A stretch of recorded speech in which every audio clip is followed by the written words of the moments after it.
There are moments in your life that arrive disguised as something ordinary.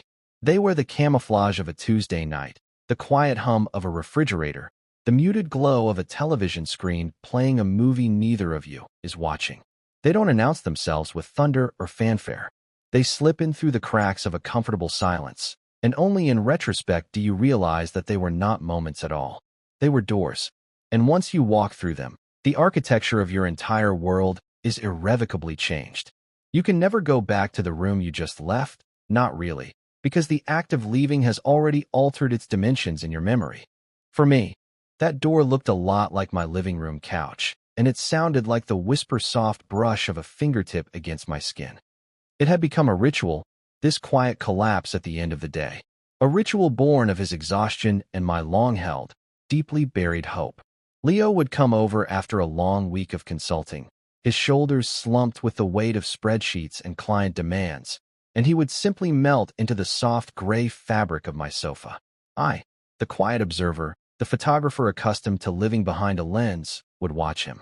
I'd watch the tension slowly drain from his face, the hard lines of his jaw softening as the quiet of my apartment settled over him like a weighted blanket.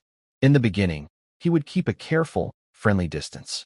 A cushion width of space that acted as a border wall between best friends and something else, but over the weeks, that border had slowly, almost imperceptibly, eroded.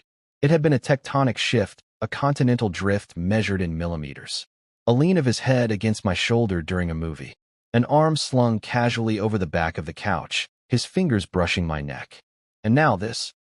We were tangled together in a way that defied easy categorization, a knot of limbs and shared warmth that had no name. My back was pressed against the arm of the sofa, and he was lying with his head pillowed on my chest, his long legs stretched out and crossed over mine. The movie credits had rolled 20 minutes ago, casting a soft, pulsing blue light across the room, but neither of us had moved. My left arm was draped over his back, my hand resting on his shoulder blade, and I could feel the slow, steady rhythm of his breathing as it vibrated through my own ribcage. It felt like my body had learned to mimic his, our lungs rising and falling in a silent, unconscious synchronicity.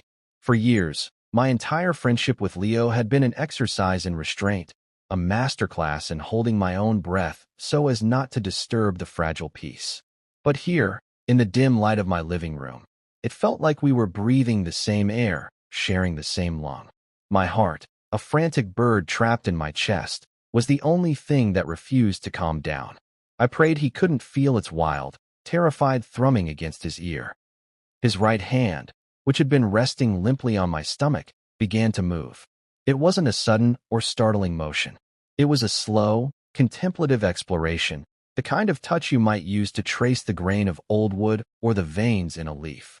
His index finger drifted from my sternum upwards, a feather-light path over the fabric of my t-shirt. I had a constellation of tattoos across my chest and arms, each one a story, a memory, a piece of myself I'd made visible. They were my personal cartography, and he had, in the past few weeks, become their most dedicated explorer. He had asked about the stylized camera aperture over my heart, and I told him it was about learning to focus. He had traced the lines of the Douglas fir branch on my forearm, and I'd explained it was a memory of my childhood home. He seemed fascinated by them, by the idea of printing a story directly onto your skin. Tonight, his finger was tracing the intricate lines of a ship's compass inked just below my collarbone. He followed the cardinal points, the delicate circular border, the arrow pointing perpetually north. My skin prickled under the thin cotton of my shirt. Every point of contact felt like a small static charge, a tiny spark in the deep, quiet dark of the room. I was acutely aware of everything. The faint, clean scent of his shampoo, the soft weight of his head on my chest, the way his hair tickled my chin when he shifted slightly. My entire universe had shrunk to the space of this couch, to the geography of his body against mine, to the slow, deliberate journey of his finger across my skin. It was a beautiful, agonizing torture. It was the careful construction of a hope so fragile I was terrified to even breathe on it. He had traced the compass a dozen times, a silent, repetitive caress that was lulling my panicked heart into a state of stunned submission.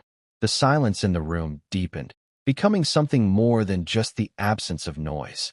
It felt heavy, filled with all the things we had never said, all the questions I had been too afraid to ask for a decade.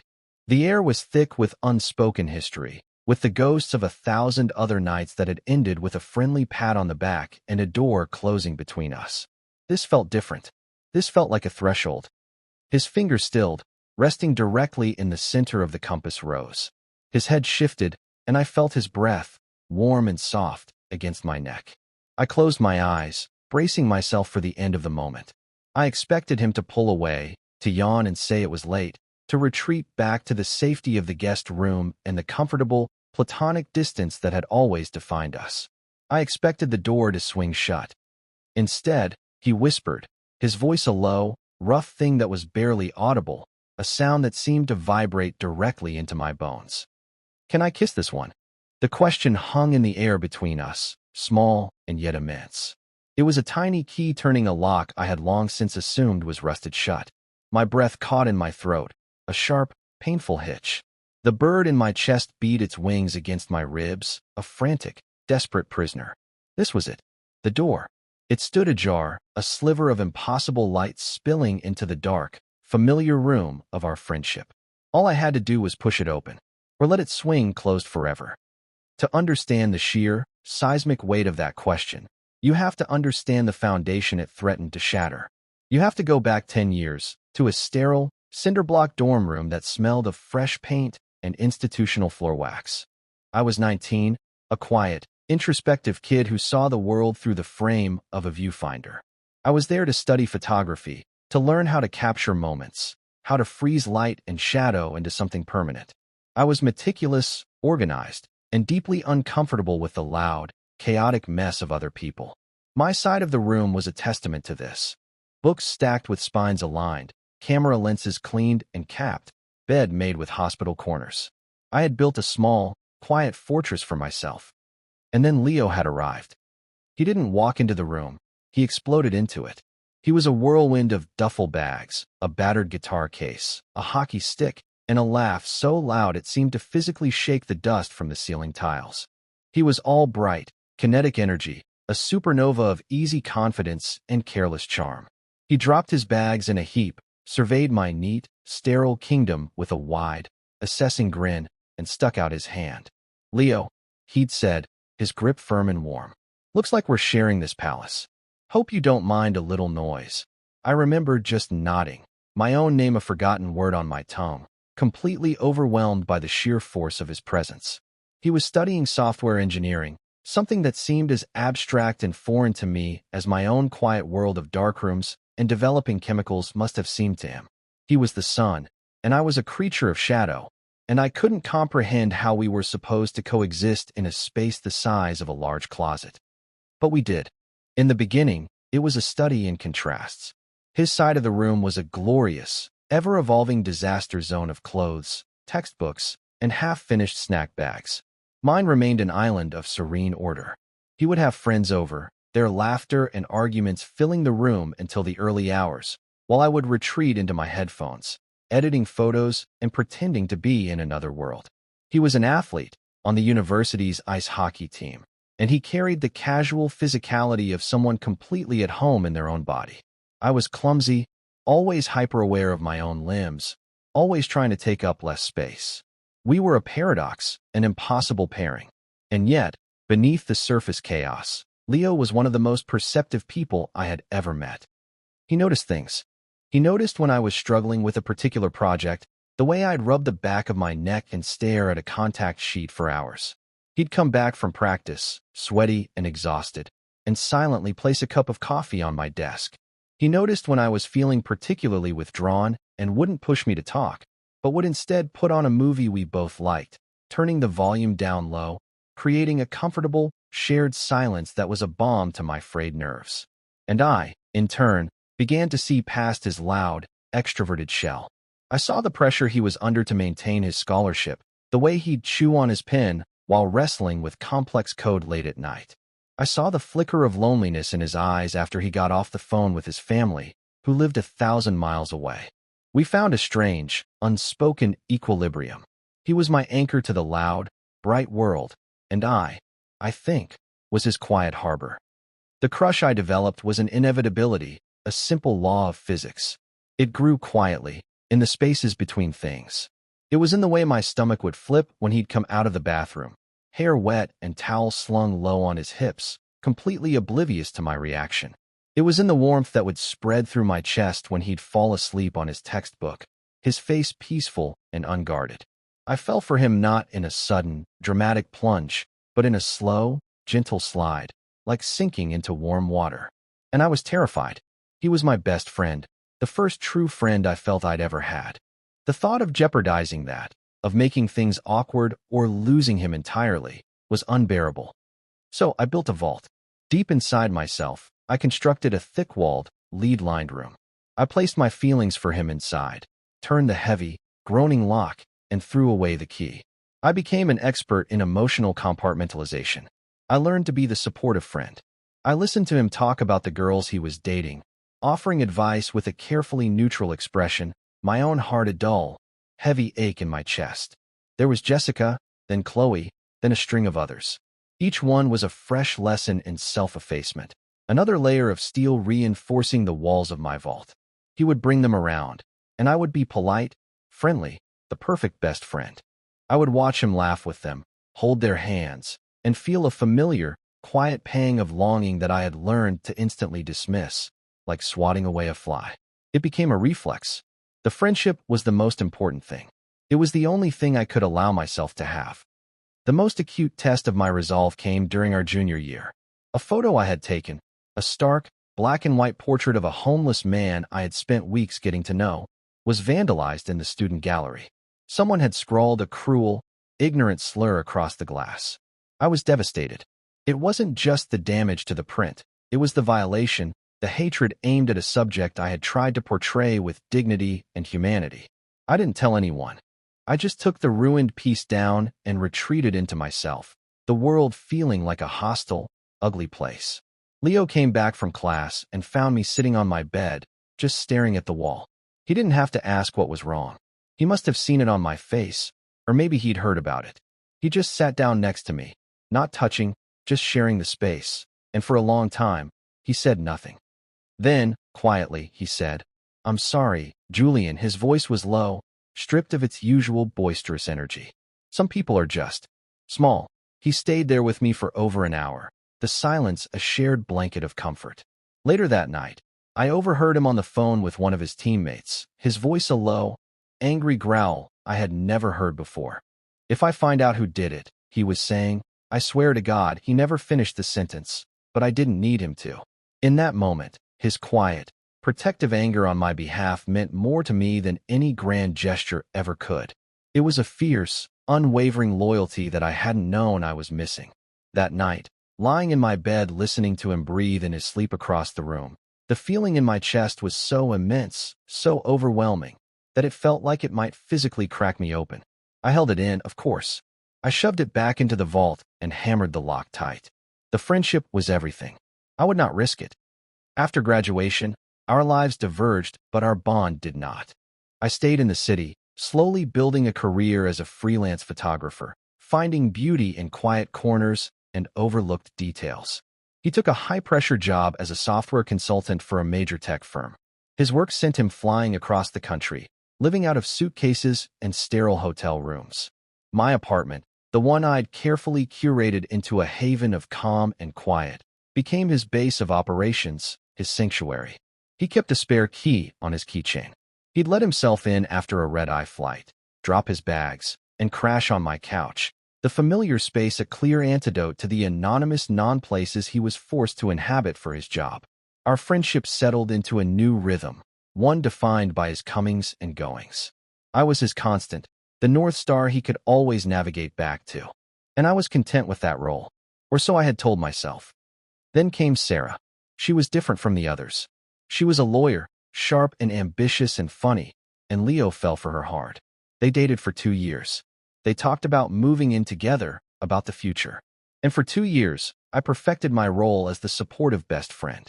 I went to dinner with them, listened to Leo gush about how amazing she was, and smiled until my face ached.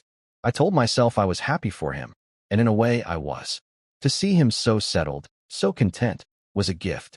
But it was also a slow, quiet agony. It was the final, definitive closing of a door I had always, in some secret, foolish part of my heart, left ajar. I watched him build a life with her, a life that was separate from me, and I felt the tectonic plates of our friendship shifting, his continent slowly drifting away from mine. I resigned myself to it. This was the natural course of things. This was what it meant to be a good friend. The breakup, when it happened, was sudden and catastrophic. I got the call at 2 in the morning. It was just one word, my name, spoken in a voice I barely recognized. It was hollowed out, broken. Julian. I was dressed and in my car before he could say anything else. I found him sitting on the front steps of the apartment he had almost shared with her, his suitcase next to him like a faithful dog. He just looked up at me, his face a mess of confusion and pain, and said, "She said it's over." There was no grand explanation, no dramatic fight. It had simply ended. The future he had been so certain of had evaporated overnight. I didn't ask questions. I just picked up his suitcase, put a hand on his back, and led him to my car. The entire drive to my apartment was silent. He just stared out the window, his reflection a ghostly, shattered version of the vibrant man I knew. When we got to my place, I pointed him toward the guest room. "You can stay as long as you need," I said. "The bed is made." He just nodded, a slow, mechanical movement. But he didn't go to the guest room. He walked into the living room, dropped onto the couch, and curled into a ball, his back to me. I stood in the doorway for a long moment, my heart aching for him. I put a blanket over him, turned off the lights, and left him there. That was the night the shift began. The night the ground beneath our carefully constructed friendship started to crumble. He didn't move to the guest room the next night, or the night after that. He just kept sleeping on the couch, as if the extra 10 feet to the spare bedroom was a journey too far, a distance too great to cross. I understood. He didn't want to be alone in a room with a closed door. He needed the ambient presence of another human being, the quiet reassurance that he wasn't completely adrift. On the third night, I was reading in my armchair when he spoke, his voice muffled by a cushion. "Hey, Julian." I looked up. Is it okay if I'm out here?" His voice was small, uncertain. "Of course," I said immediately. "Stay wherever you're comfortable." He was quiet for a moment, then said, "Thanks. It's just easier not being behind a door." The word hung in the air. A door. The very thing I had always imagined separating us. And now, he was the one who feared it. That was the beginning of the ritual. The couch became his bed, his refuge. And my evenings, once my own quiet time to decompress and edit, became dedicated to him. We'd order takeout, put on mindless television, and just exist in the same space. At first, he maintained a careful distance, curled up on one end of the L-shaped sofa while I sat on the other. But grief is a physical thing. It's a weight that makes your bones ache, a cold that seeps into your marrow. And the only antidote is warmth. One night, about a week in, he was shivering, despite the blanket I'd given him. It wasn't a shiver from cold, but from emotional shock, the aftershocks of his life falling apart. Without thinking, I moved closer and pulled the blanket tighter around his shoulders. He leaned into my side, just slightly, a silent request for more. My body went rigid. Every instinct screamed at me to pull away, to reestablish the border. But I couldn't. I couldn't deny him this small comfort. So I stayed, my arm pressed against his back, feeling the tremors that ran through him. That was the first crack in the dam. The next night, he didn't even bother with the pretense of distance. He sat down next to me, close enough that our thighs were touching, and as the movie started, he let his head fall onto my shoulder. It was a heavy, boneless weight, a gesture of complete and total trust. My heart hammered against my ribs. I felt like a bomb disposal expert trying to defuse a device that had been ticking for 10 years. One wrong move, one flinch, one sharp intake of breath, and everything would detonate. I forced myself to remain perfectly still, to breathe slowly and evenly. I focused on the movie, on the dialogue, on anything other than the feel of his hair against my neck, the warmth of his body seeping into mine. I was terrified, and I was, to my shame, deliriously happy. The ritual evolved. It became a silent, nightly choreography. He'd arrive, shed the armor of his day, and we would gravitate to the couch. The initial awkwardness faded, replaced by a new, ambiguous normal. The space between us disappeared entirely. Most nights ended like this, with him using me as a pillow, his arms slung around my waist, his breathing soft and even against my side. I learned the specific topography of his sleep. I learned that he twitched when a dream turned stressful, that he sometimes mumbled snippets of code or client names. I learned to sit for hours without moving a muscle, my own needs secondary to his comfort. My apartment, my quiet sanctuary, had transformed. It was no longer just my space, it was our space. A recovery room, a decompression chamber, a place where the rules of the outside world didn't seem to apply. It was during this period that he discovered my tattoos. He had seen them before, of course, in the decade we'd known each other, but he'd never really looked at them. One evening, as we were settled in our usual formation, his finger began tracing the Douglas fir branch on my forearm. "I never asked you about this one," he murmured, his voice thick with impending sleep. "What's the story?" I found my own voice, careful to keep it steady. "It's from a photo I took near my grandparents' old house in Oregon. It's home," he hummed in response, his finger continuing its slow, meditative path along the ink. "You wear your map on your skin," he said, the observation so poetic and unexpected that it stole my breath for a moment. After that, it became part of the ritual. He would explore my tattoos like an archaeologist studying ancient petroglyphs. His touch was never suggestive or overtly intimate. It was curious, contemplative, but for me, it was electric. My skin, which for so long had felt like nothing more than a barrier, a wall to keep the world out, was suddenly a point of connection. It was a canvas he was reading with his fingertips. I lived in a state of suspended disbelief, a constant, low-grade anxiety attack mixed with a profound, terrifying hope. My internal monologue was a relentless debate. One side, the pragmatist I had trained myself to be for a decade, insisted this was nothing. This was just a man grieving, seeking comfort from his closest friend. It was purely platonic, a temporary state of exception born of crisis. He was leaning on me because I was safe, because I had no ulterior motives, because I was Julian, the reliable, stable friend. The physicality was incidental, a byproduct of his need for human connection, and to read anything more into it was a dangerous, self-destructive fantasy. It was a projection of my own long-buried desires, and I was setting myself up for a devastating fall. But the other side of me, the hopeful, foolish side I had locked away for so long, whispered a different story. It pointed to the evidence. It noted the way he would look at me sometimes, a soft, unfocused gaze as if he were seeing me for the first time. It noted how his touch lingered, how the ritual wasn't just about him receiving comfort, but about the shared space we were creating. He could have sought comfort from other friends, from his family. But he came to me. He chose my couch, my quiet, my presence. This side of me argued that maybe, just maybe, the foundation of our friendship wasn't crumbling. Maybe it was transforming into something else, something stronger. Maybe the crisis with Sarah hadn't just broken him. Maybe it had broken him open, allowing him to feel things he had previously kept locked away, just as I had. The two sides were at war, and the battlefield was my own mind. I would lie awake for hours after he had finally retreated to the guest room, a move that had started happening again on nights when he seemed a little more stable, and I would replay every moment, every touch, every shared silence, every murmured word. I analyzed them like I would a photograph, zooming in on the details, adjusting the contrast, searching for the hidden meaning in the light and shadows. I was drowning in ambiguity. The not knowing was a constant, heavy weight. And yet, I was too afraid to ask. I was too afraid to say, "Leo, what is this?" The risk was too great. To name it was to force it into the harsh light of reality, where it might wither and die. In the soft, dim twilight of our living room, in the unspoken language of touch, it could exist as a beautiful, fragile possibility. I chose the possibility over a potentially devastating certainty. I chose to live inside the question. The weeks bled into a month, then two. The raw, open wound of his breakup began to scar over. He started talking about work again, his voice regaining some of its old energy. He started going to the gym, the tension in his shoulders lessening. He was healing, and with his healing came a new, sharper fear for me.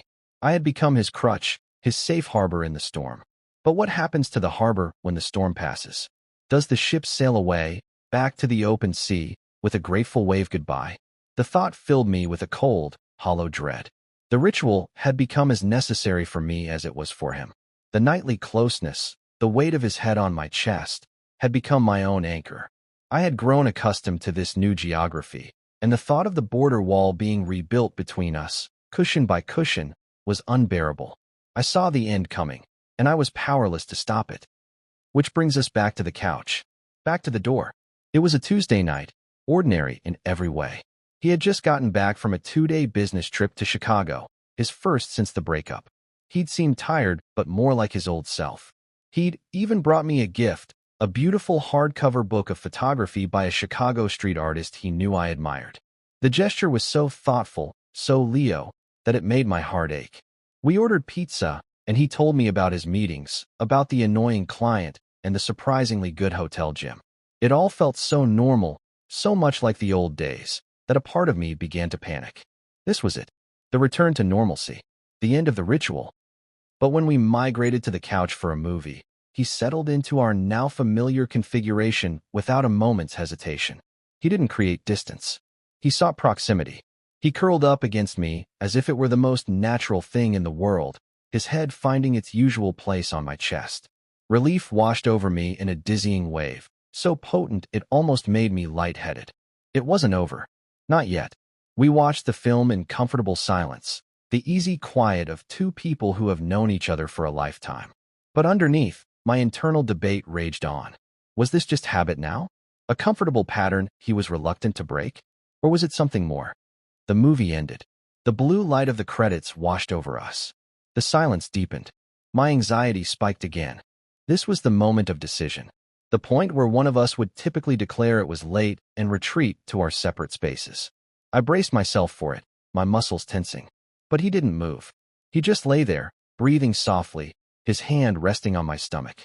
And then, his finger began its slow, deliberate exploration. It traveled up my shirt, a familiar path, but tonight it felt different. More intentional. Less like a thoughtless, sleepy gesture and more like a conscious choice. He found the compass just below my collarbone and began to trace it, round and round. The repetitive motion was hypnotic, and against my will, my body began to relax. I sank deeper into the cushions, into him. I gave up trying to predict the future and just allowed myself to exist in this one, perfect, suspended moment. His finger stopped in the center of the ink. The silence was absolute. I could hear the blood rushing in my own ears. I could feel the infinitesimal weight of his eyelashes as they brushed against my neck. Time seemed to slow down, to stretch and warp around us. This was it. The precipice. And then, the whisper.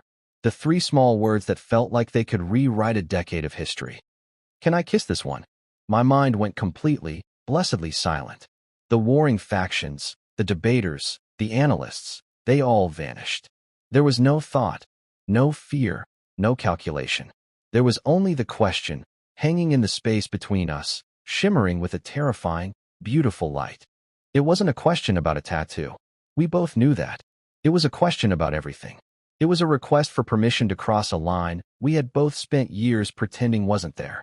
It was the most vulnerable thing I had ever heard him say. I couldn't find my voice. The word, yes, was a monolith lodged in my throat. My entire body felt paralyzed, caught between the magnetic pull of hope and the paralyzing gravity of fear. But he was waiting. I could feel him waiting, his body tensed, his breath held. In the end, it was the simplest of movements. A small, almost imperceptible nod. A dip of my chin that said everything I couldn't speak. Yes, please. Finally. He lifted his head slowly, his eyes finding mine in the dim, blue light. His gaze was steady, searching, stripped of all its usual easy confidence. In his eyes, I saw a reflection of my own fear, my own hope. He leaned in, his movements tentative, and pressed his lips to the ink on my skin. It was not a passionate kiss. It was a gesture of profound tenderness. It was warm and soft and reverent. It was an answer. He lingered there for a heartbeat, his lips against the compass, and I felt the touch not just on my skin, but somewhere deep inside my chest, in the vault I had kept locked for so long. I felt the heavy door swing open. He pulled back just an inch, his face still so close I could feel his breath on my cheek. His eyes were dark, wide, and full of a question he didn't need to ask. The first question had been his. This one was mine to answer. The final distance between us felt both impossibly vast and infinitesimally small. It was the space of a decade of unspoken feelings, of missed opportunities, of carefully guarded friendship. And closing that distance was the single most terrifying and necessary thing I had ever done. I leaned forward. The kiss was nothing like I had imagined, and everything I had ever wanted. It wasn't a Hollywood kiss, full of fire and sudden passion. It was quiet, hesitant, a question meeting an answer. His lips were soft, searching against mine. It was a kiss that tasted of uncertainty and a deep, abiding relief. My hand, which had been resting on his back, came up to cup the back of his neck, my fingers tangling in his soft hair.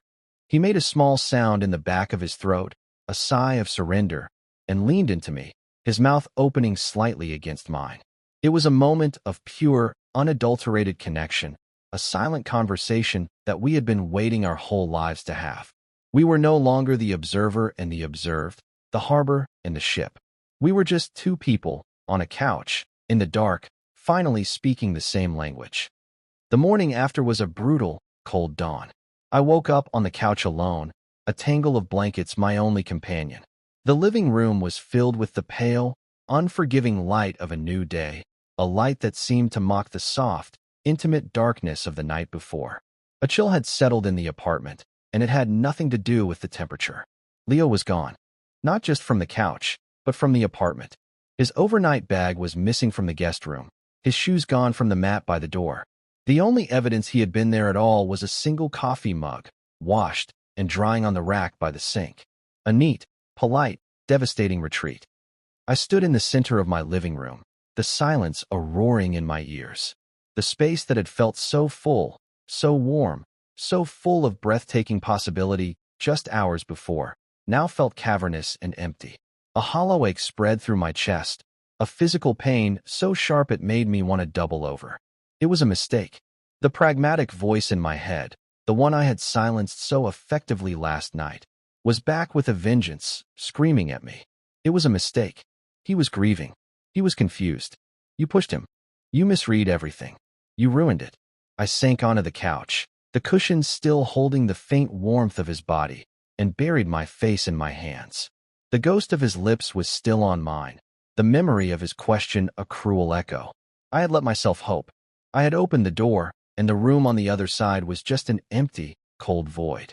I had risked everything for a single moment of connection, and in doing so, I had lost the one thing I couldn't bear to lose, my best friend. The next few days were a special kind of hell. My phone remained silent. My texts to him, casual at first, then more direct, when unanswered, the single word delivered, under each one a tiny, digital torment. Every buzz of my phone sent a jolt of desperate hope through me, only to be followed by the crushing disappointment that it was just a spam email or a notification from a social media app. He had vanished. He had erected a wall of silence, so total and so absolute that it was a statement in itself. He was running, and I was the thing he was running from. I tried to work. I went through the motions of my life, editing photos, responding to clients, making coffee. But everything felt gray and muted, as if the color had been drained from the world. My own apartment, my sanctuary, felt like a prison. Every corner held a memory of him. The couch was a monument to my own foolishness. The guest room, with its neatly made bed, felt like a sarcophagus for our dead friendship. I replayed the kiss over and over in my mind, a masochistic loop of memory. I dissected it from every angle, searching for the exact moment I had gotten it wrong. Had I leaned in too fast? Had I held on too long? Was there a flicker of regret in his eyes that I had been too blinded by my own desire to see? The questions were a swarm of angry bees in my head, and there were no answers. After 4 days of this agonizing silence, something inside me broke. It wasn't anger, not really. It was a cold, hard clarity. I couldn't live like this. I couldn't live in the wreckage of the unknown, haunted by the ghost of what might have been. The ambiguity I had once found so perversely comforting was now an unbearable poison.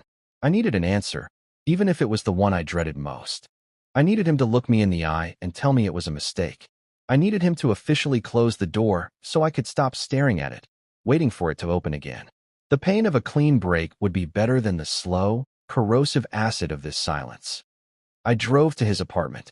It was a sterile, modern building in a part of town he'd chosen for its proximity to the airport, not for its character.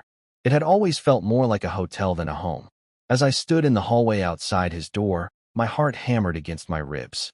My hand hovered over the wood, trembling slightly. This was it, the point of no return.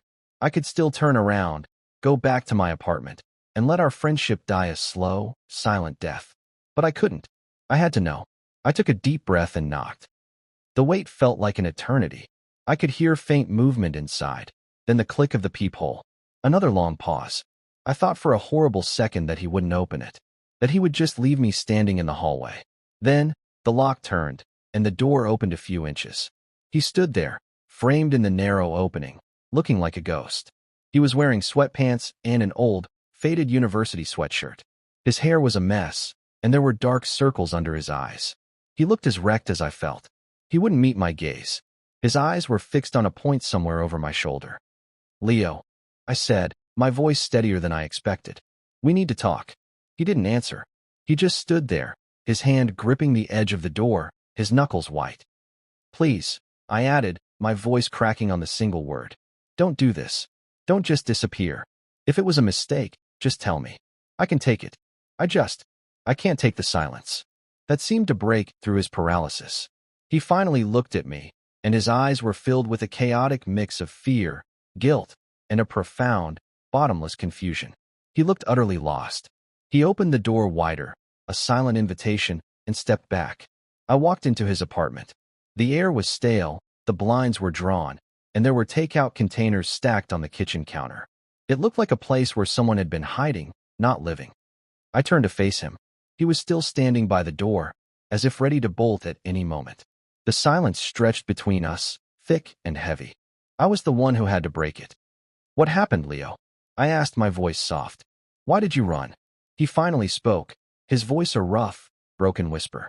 "I don't know." He ran a hand through his hair, a gesture of pure distress. "I freaked out, Julian. I woke up the next morning, and I just freaked out." "Freaked out about what?" I pressed, needing to understand. "About the kiss? About me?" He paced across the small living room, unable to be still. "About everything," he said, his voice rising with a frantic edge. After Sarah, everything was a mess. My whole life felt like it had just imploded. And you were just there. You were solid. You were safe." He stopped and looked at me, his expression pleading, as if he needed me to understand this part. "Coming to your place was the only thing that made sense. Being on that couch, it was the only time I didn't feel like I was completely falling apart." My heart ached for him, but a cold knot of dread was tightening in my stomach. I knew where this was going. He was going to tell me I was just a port in the storm. I got confused, he continued, his voice dropping again. The lines got blurry. "You were so good to me, so patient. And I leaned on you. Too much. That night was a mistake. I was lonely, and I was messed up, and I took advantage of your kindness. I crossed a line I never should have crossed. And I am so sorry, Julian." Each word was a physical blow. A mistake. Confused. Took advantage. It was everything my pragmatic side had warned me of, everything I had feared. The hope that had bloomed so brightly in my chest just a few nights ago withered and died, turning to ash. I felt a surge of something hot and sharp, not just hurt, but anger. Anger at him for his cowardice, and anger at myself for my naivete. "A mistake," I repeated, my voice dangerously quiet. "You asked me, Leo. You looked me in the eye, and you asked me. And then you kissed me. And now you're telling me it was just some grief-induced confusion? That it meant nothing?" "No. I don't know what it meant," he exclaimed, his hands gesturing wildly. "That's the problem. I've never felt that before. Not for a guy. Not for my best friend. It scared the hell out of me, Julian. I woke up and I felt this panic, like I'd broken something, like I'd broken us. And I didn't know how to face you. I didn't know what to say. So I ran. It was stupid and it was cowardly, but I didn't know what else to do. And there it was. The real truth. It wasn't that it meant nothing. It was that it meant something he didn't understand and wasn't prepared for. He wasn't running because he didn't feel anything. He was running because he did. The realization didn't erase the hurt, but it changed its shape. It wasn't a rejection of me, not entirely. It was a rejection of a feeling he was terrified of. The anger in my chest subsided, replaced by a vast, weary sadness. We were both so scared. I took a deep breath, the air shuddering in my lungs. This was the moment. I could either accept his apology, retreat back to the safety of a broken but salvageable friendship, and lock my feelings back in their vault forever. Or I could take the biggest risk of my life. I could open the door all the way. For 10 years, Leo, I said, my voice low and even. For 10 years, I have been in love with you. The words fell into the silence of the room, and the effect was instantaneous. He froze, his frantic pacing coming to an abrupt halt. He stared at me, his mouth slightly agape. The confusion in his eyes was replaced by sheer, unadulterated shock. He looked as if I had just told him the sky was green. What? He whispered, the word barely audible. From the day you crashed into our dorm room with your hockey stick and your stupidly loud laugh. I continued, the confession pouring out of me now that the dam was broken. I fell in love with you, and I buried it. I buried it so deep because I was so terrified of losing you, of losing this friendship that meant everything to me. I watched you date girl after girl. I listened to you talk about Sarah. I smiled, and I gave you advice, and I played the part of the good, supportive friend, because having you in my life as a friend was better than not having you at all. So don't you dare stand there and tell me that what happened on my couch was a mistake, or that you took advantage of me. Because for me, it was the moment I had given up on ever having. It was the moment I thought was impossible. And maybe it scared you. That's fine. It scared me too. But it wasn't a mistake. Not for me. I was breathing heavily, my chest aching with the force of my confession. The vault was empty. The room was bare. All my secrets were laid out on the floor between us. I had nothing left to hide behind. I was completely, terrifyingly exposed. Leo just stared at me, his face pale. He looked from my eyes, to the floor, to the window, as if searching for a script, for a cue card that would tell him what to do, what to say. The silence stretched, and for a horrible, long minute, I thought I had truly, finally broken everything beyond repair. I had taken his confusion and fear, and I had dropped a bomb on it. He finally moved, walking slowly towards the couch and sinking into it. He put his head in his hands, his shoulders slumped. He looked smaller than I had ever seen him, completely overwhelmed. I'm so stupid, he mumbled into his hands. I'm such an idiot. He looked up at me, his eyes shining with unshed tears. You have to understand, Julian. My whole life has been a straight line. School, hockey, girls, job. It was all laid out. A, B, C. There was never a question. And then, Sarah left, and the line just broke. And I was lost. And the only place I felt right was with you. He took a shaky breath. Lying on your couch. It was more than just feeling safe. It was quiet. My head is always so loud, Julian. Always full of code and deadlines, and what I'm supposed to be doing next. But with you it just stopped. It was quiet. And I started noticing things. The way you look when you're concentrating on a photo. The sound of your laugh. The stories behind your tattoos. He gestured vaguely towards his own chest. And I wanted to be closer to that. To that quiet. I didn't understand what it was. I just knew I needed it. I needed you. He looked down at his hands. When I asked to kiss your tattoo, it wasn't a plan. The words just came out. Because I was looking at this map on your skin, and I just wanted to be part of it. To put my own mark on it. Just for a second. And when you kissed me back, he trailed off, shaking his head slowly. It felt right. It felt more right than anything has in a very long time. And that's what scared me. It felt so right that it had to be wrong. It didn't fit into the straight line. So I ran. He looked up at me, his gaze direct and full of a desperate, dawning understanding. I didn't run from you, Julian. I ran from the way you make me feel. Because it's new, and it's huge, and I have no idea what to do with it. And I'm so sorry that I hurt you. That was the last thing I ever wanted to do. I walked over and sat down next to him on the couch, leaving a careful few inches of space between us. The anger was gone. The hurt was still there, but it was a dull ache now, not a sharp wound. All I felt was a profound empathy for this man I had loved for a decade. This man who was just as lost and confused as I had been, only for different reasons. I know, I said quietly. I know you didn't want to hurt me. We sat in silence for a long time, the confession hanging in the air between us. It wasn't a solution. It was just a beginning, a shared foundation of truth built on the wreckage of our old assumptions. So, he said finally, his voice barely a whisper. 10 years. I let out a short, humorless laugh. Yeah, 10 years. He shook his head again, a small, wondering smile touching his lips for the first time. You're really good at keeping secrets. I had to be, I said softly. He turned to face me, the space between us shrinking. He reached out, not to my tattoo, but to my hand. His fingers closed around mine, his grip tentative at first, then firm. His hand was warm, solid, real. I don't know what this is, Julian, he said, his eyes searching mine. I don't know what we're supposed to do now. I'm still scared, but I don't want to run anymore. I'm tired of running. Me too, I said, my voice thick. Can we just start here? He asked, his thumb stroking the back of my hand. In the quiet. Together. And just figure it out? Slowly. I looked at our joined hands, at this man who had been the sun in my sky for so long, and who was now, finally, turning his light towards me. The fear was still there, a low hum in the background. But for the first time, it was eclipsed by something else. A quiet, steady, and profoundly peaceful hope. I squeezed his hand. Yeah, I said. Slowly is good. We can start here. That conversation wasn't a magic wand. It didn't instantly erase a decade of ingrained patterns or a lifetime of his assumptions. But it was a foundation, a solid, honest place to begin building something new. We didn't fall into a whirlwind romance.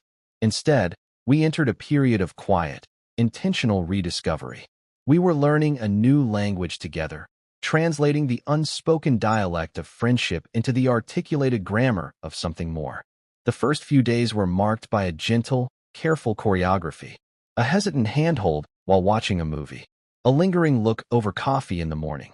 Small, deliberate gestures that affirmed the new truth between us without needing to shout it. He stayed at my apartment, but he slept in the guest room.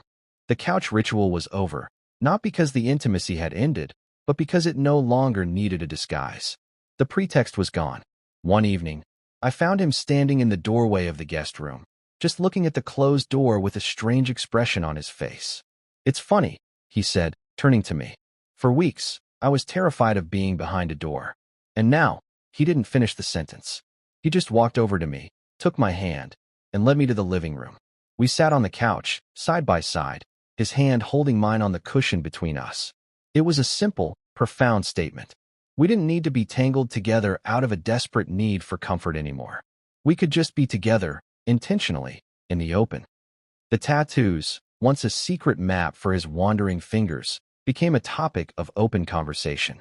One afternoon, as we were lying on the floor listening to music, he pointed to the camera aperture over my heart. That one, he said. You told me it was about learning to focus. What were you trying to focus on? I looked at him, at the genuine curiosity in his eyes, and I decided to give him the whole truth. On my work, I said. On building a life. On anything and everything that wasn't you. He went very still, his expression softening. He reached out and gently placed his palm over the tattoo, his warmth seeping through my shirt. I'm sorry it took me so long to get in the frame, he whispered. We talked. We really talked, for the first time, about everything we had kept hidden. I told him about the gut-wrenching pain of watching him with Sarah, about the years of carefully editing my own feelings out of our friendship. He listened, his face a canvas of regret and dawning comprehension. And he talked, too. He spoke of the immense pressure he'd always felt to follow a pre-written script, to be the successful, straight-laced son and employee. He admitted that his relationship with Sarah, towards the end, had felt more like a role he was playing than a life he was living. He confessed that the quiet in my apartment felt like coming home in a way no other place ever had. We were like two archaeologists, carefully excavating the ruins of our shared past, brushing the dust off of old memories and seeing them in a new light. The second kiss happened about a week later. It was as quiet and unassuming as the first, but stripped of all the fear and confusion. We were standing in the kitchen, waiting for water to boil for tea. He was leaning against the counter, watching me as I got mugs from the cupboard. I turned around, and he was just there, his expression soft and open. He didn't ask this time. He just stepped forward, cupped my face in his hands, and kissed me. It was a kiss that felt like a promise. It was warm and sure and deeply comforting. It wasn't a question anymore. It was a statement. I'm here. I'm not running. Slowly, tentatively, a new normal began to take shape. It was made of small, domestic intimacies. Him making me coffee in the morning, remembering exactly how I liked it. Me learning the specific rhythm of his keystrokes as he worked from my dining table. We learned to share a space not as a host and a guest, but as partners. One night, I woke up from a nightmare, my heart pounding. Before I was even fully conscious, the guest room door opened. He stood in the doorway, silhouetted by the hall light. "You okay?" he asked, his voice thick with sleep. I just nodded, my throat too tight to speak. He came and sat on the edge of my bed, not touching me, just being there, a solid, reassuring presence in the dark until my breathing evened out and my heart calmed down. He understood my need for quiet in a way no one else ever had. In the end, it turns out that the moments that change your life aren't just doors you walk through. They are also mirrors. They show you a reflection of yourself you didn't know was there. My love for Leo, which I had always seen as a weakness, a secret to be guarded, was actually the most resilient part of me. It had survived a decade of silence, of longing, of self-denial. And his fear, which had felt like a rejection, was actually a sign of his own courage. It was the fear that comes with letting go of the map you've been given and trying to draw a new one in unfamiliar territory. The straight line had broken, and in its place, we were learning to draw a circle, one that encompassed us both. We began to heal, not in the chaos of grand romantic gestures, but in the beautiful, honest silence we had finally learned to create together.